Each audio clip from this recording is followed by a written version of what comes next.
महाराष्ट्राच्या आर्थिक शरीरात रक्तपुरवठा करणाऱ्या अनेक धमन्या आहेत, पण त्यातलीच एक प्रमुख धमनी नगर मनमाड मार्ग आज गंभीरपणे आजारी आहे. एकेकाळी जो मार्ग या प्रदेशाच्या प्रगतीचं इंजिन होता, तोच आज विकासाच्या मार्गातला सर्वात मोठा अडथळा ठरतोय. या विश्लेषणात आपण फक्त वाहतूक कोंडीबद्दल बोलणार नाही, तर एका संपूर्ण प्रदेशाच्या विकासाला लागलेल्या या ग्रहणामागची नेमकी कारणं काय आहेत हे शोधणार आहोत.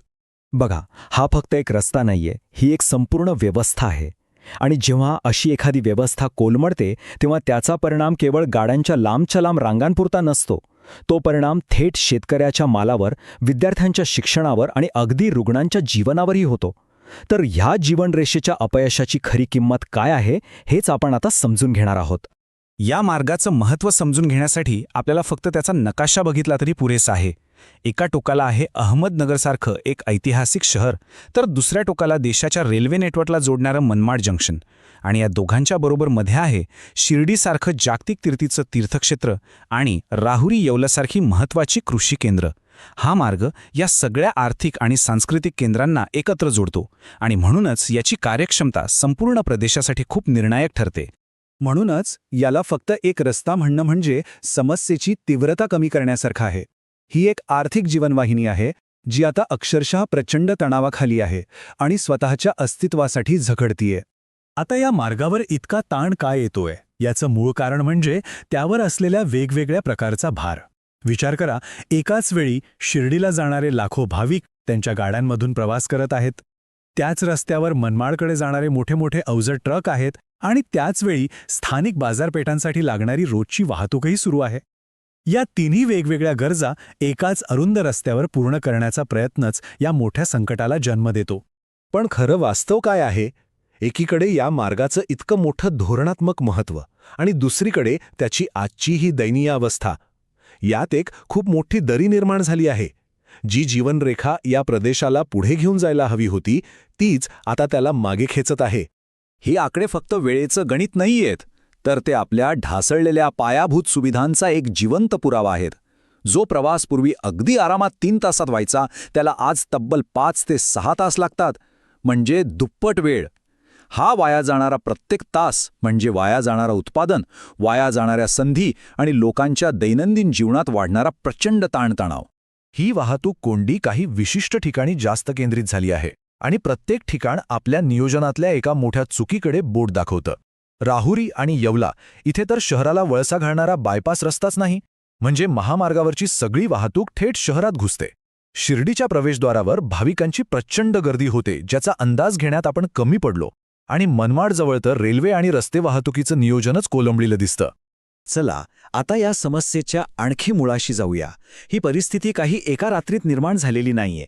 ही अनेक वर्षांच्या नियोजनातील त्रुटी, दूरदृष्टीचा अभाव आणि अर्धवट राहिलेल्या प्रकल्पांचा एक एकत्रित आणि दुर्दैवी परिणाम आहे. हे बघा, ही एक चूक नाहीये, तर चुकांची एक साखळी आहे. सगळ्यात आधी महामार्ग अपूर्ण असल्यामुळे वाहनांचा वेग कमी होतो. बायपास रस्ते नसल्यामुळे हीच संत वाहतूक शहरांमध्ये घुसते. शहरांमध्ये अतिक्रमण आणि अरुंद रस्त्यांमुळे ही कोंडी आणखीनच वाढते. आणि या सगळ्यावर कळस म्हणजे जुनाट रेल्वे क्रॉसिंग, जे या ठप्प झालेल्या व्यवस्थेला वेळोवेळी पूर्णपणे थांबवून टाकतं. पण या वाहतूक कोंडीची किंमत आपण फक्त वाया जाणाऱ्या तासांमध्ये मोजू शकत नाही. याचा एक खूप मोठा छुपा खर्च आहे, जो या प्रदेशाची अर्थव्यवस्था, पर्यावरण आणि इथल्या नागरिकांचं आरोग्य या तिन्ही गोष्टींना आतून पोखरत आहे. हे आकडे या संकटाचं भयावह चित्र आपल्यासमोर उभं करतात. 45% आर्थिक नुकसान म्हणजे फक्त वाया जाणारं इंधन नाही, तर वाहतुकीत अडकल्यामुळे वेळेवर न पोहोचलेला माल आणि बुडालेला व्यापार आहे. 35% पर्यावरणीय हानी म्हणजे वाहनांच्या धुरातून हवेत पसरलेलं प्रदूषण आणि त्यामुळे होणारे आजार.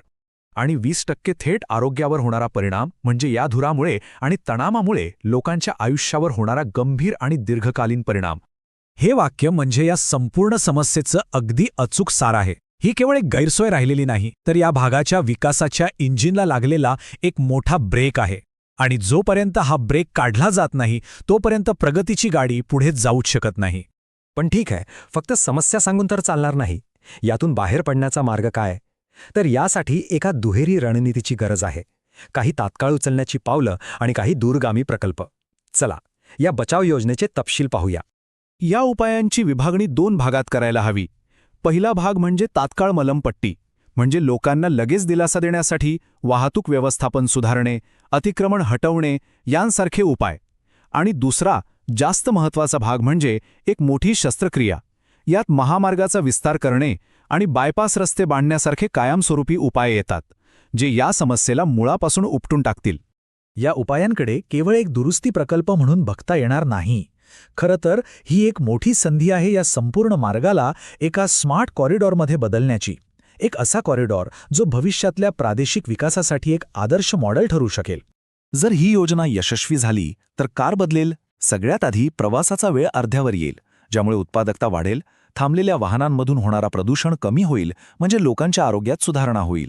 आणि सुरळीत वाहतुकीमुळे व्यापार आणि पर्यटनाला एक नवी संजीवनी मिळेल, जी या संपूर्ण प्रदेशाच्या अर्थव्यवस्थेला एका नव्या उंचीवर घेऊन जाईल. आणि म्हणूनच नगर मनमाड मार्गाकडे आपण फक्त एक स्थानिक समस्या म्हणून पाहू शकत नाही. हा मार्ग म्हणजे भारताच्या विकास मॉडेलसाठी एक कसोटी आहे, एक लिटमस टेस्ट आहे. जर आपण इतक्या महत्त्वाच्या आर्थिक मार्गाला कार्यक्षम बनवू शकलो तर ते फक्त एका रस्त्याचं यश नसेल, ते संपूर्ण देशाच्या पायाभूत सुविधांच्या भविष्यासाठी एक आशेचं किरण ठरेल. या रस्त्याचं भविष्यच ठरवेल की आपण विकासाच्या दिशेने किती वेगाने पुढे जाणार आहोत.